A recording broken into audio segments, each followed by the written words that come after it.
Tonight, the Gastonia City Council will consider a proposal and a proposed change that would clarify when the mayor can vote. Right now, he can vote on any issue, but that change could mean he can only vote in a case of a tie. WCNC Charlotte's Autumn Bracey spoke with the mayor and a city council member about what's driving this proposed change. Tension is brewing inside Gastonia City Council. Tonight, members will decide whether to change the city charter to limit the mayor's vote to tie-breaking situations only. Right now, Gastonia is one of just 2 cities in North Carolina where the mayor can vote on every action that comes before council.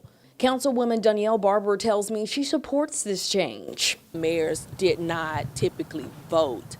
Only time they would vote would be when a tie needed to be broken. As you can imagine, Mayor Richard Franks isn't in support of the change. There are certain people that sit in the executive office that want me to be quiet. They want me to be a figurehead. Guess what?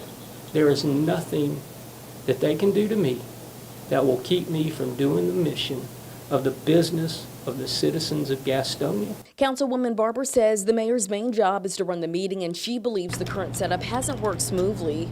Mayor Franks tells me he can handle presiding and voting, but Barber says for some on council, the bigger issue is consistency, pointing to times the mayor has not voted and questioning when that power is used. It's very difficult to facilitate a meeting, maintain order of the meeting, follow what's happening in the meeting to make sure that all voices are heard, and contemplate and debate on how you're going to vote. Mayor Franks tells me if council members are going to revisit his voting authority, they should also take a broader look at what he calls a limited power of the mayor's role and other concerns he believes need attention.